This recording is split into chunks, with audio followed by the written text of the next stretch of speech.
Hi, friends. Welcome to our latest midweek message from Selkirk United Church. I'm Reverend Cole, and today is Wednesday, October the 13th. I read something recently that I thought was really interesting, so I thought I'd share it with you today. The headline caught my eye because it contained a word in it that was new to me. The word was champing, which it turns out is just a made-up combination of the words church and camping. Champing. You'll hear more about that in a moment. Anyway, this article that I'm going to share with you is about some of the very inventive ways that church buildings are being used during the pandemic. It was written by Catherine Post, and it appeared in Religion News Service. Title is, a lengthy one, the title is From Luxury Stays to Champing in the Sanctuary, Churches Adopt Pandemic-Era Airbnb Models. Post writes, after the death of their founding pastor a few years ago, membership at Cullen Missionary Baptist Church in Houston, Texas, took a nosedive. With less revenue coming in pledges and the expenses of keeping the church, which would take up nearly a city block, running, we had more space than we knew what to do with and didn't have the people or resources to pay for it, said current pastor Andre Jones. That's when Cullen Church turned to Church Space, a company, a platform akin to Airbnb that allows houses of worship to rent their sanctuaries, fellowship halls, and kitchens to other congregations and organizations for as much as $30,000 a year. Jones said, without church space, I don't know if we would still be here. Those funds and resources that came in have been life-saving. Since COVID-19 struck in March 2020, many churches have found themselves in Cullen's position. Faced with declining revenues and empty buildings, churches have looked for ways to make a virtue of unused space. Some have rented out offices and classrooms for those working and learning remotely. Others have hosted ghost kitchens that allow restaurants without storefront locations to prepare food for delivery services like DoorDash or Uber Eats. During the pandemic, church space has grown from 45 renters and churches to more than 3,700. The boom in church rentals has its dark side. We have also unfortunately seen a 200% increase in funeral rentals, said Day Edwards, co-founder of Church Space. But for churches in the US and UK, offering a variety of rentals to local tourists, professional chefs, or burnt-out frontline workers has done undeniable good. Sometimes offering church camping, known as champing, experiences to travelers has been the difference between eking by or closing altogether. Edwards and her co-founder, Emmanuel Brown, launched Church Space in Houston in 2019. The churches who participated in Church Space's pilot program earned an average of $23,000 to $38,000 in their first year, according to Edwards. Church Space currently has about 150 host sites across the US, but tends to be concentrated across the Bible Belt. Brown, a pastor himself, said Church Space is for churches and by church leaders, and works to ensure that host churches are matched with renters who share their values. We truly believe that when churches earn more, they're able to do more, not just in their congregation, but also in their community, said Edwards.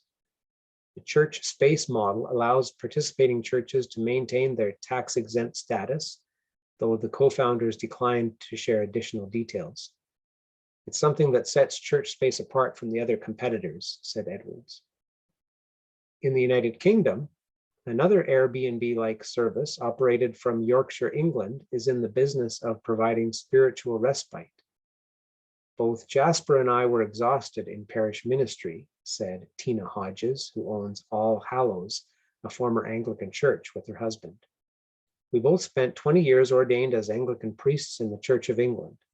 I was meeting an awful lot of people who were in need of a retreat and was recognizing the need for sacred space. As Eagles Retreat, it's now called, the former All Hallows, which sits on land where Christians have worshipped since the 6th century, features a renovated interior that highlights the building's stained glass windows, spiral staircase, and barrel ceiling. It also includes updates like flat screen TVs and a jacuzzi.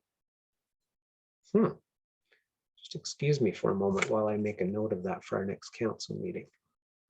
Possible upgrades to the church minister's office, flat screen TV and jacuzzi.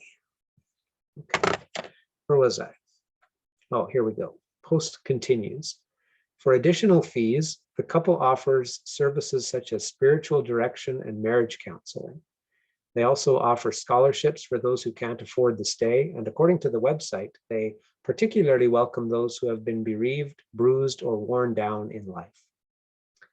The array of services in the sacred space seems perfectly suited to the pandemic. I can't even tell you how many holidays we've given for free this year, said Hodges. We've had a lot more people who've needed space or needed people to talk to, many people who are key workers, including ministers who have just been falling apart at the seams. Hodges said that taking time to enjoy Yorkshire's remote and scenic dales or soak in the church's ancient beauty has brought healing to many of their guests. There are places where we have hallowed ground, said Hodges, and this is one of them. There are others. The United Kingdom offers those who don't mind roughing it a chance to go church hopping. An organization called the Churches Conservation Trust offers an experience called champing, or church camping, overnighting in a historic sanctuary.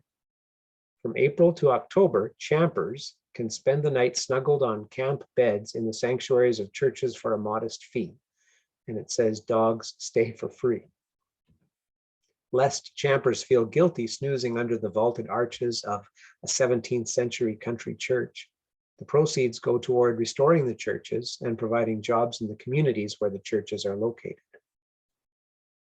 Quite often, the churches themselves do not have a ready source of income, said Guy Foreman, head of enterprise at Churches Conservation Trust. Champing is very much part of a suite of opportunities that historic churches can utilize to build income that helps support their upkeep. Foreman said that while participation dipped in 2020, the current season is the best we've ever had. Foreman attributed the popularity to UK citizens looking for a creative staycation.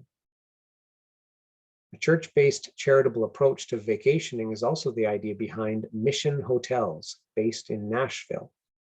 The 5-year-old company's 3 refurbished churches no longer host weekly worship and instead host guests in beds fashioned with church pew headboards, sleeping in church. Mission Hotels model is similar to traditional Airbnb, except that most of the profits are donated to local charities.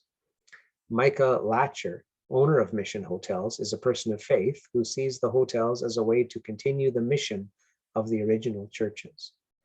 We are providing a refuge and home for our guests with every stay, said Latcher. We are pouring into the community and creatively meeting needs for those who are underserved. These churches were doing just the same when they were in the spaces. Latcher estimates that Mission Hotels donations have been used to provide more than 100,000 showers, meals, and beds through their nonprofit partners. And their nonprofit partners include Nashville Rescue Mission, Shower Up Nashville, Room in the Inn, and People Loving Nashville. Well, that interesting article was from Catherine Post. So there you have it, some fascinating ideas from around the world as to what some churches are doing with their sanctuary spaces these days.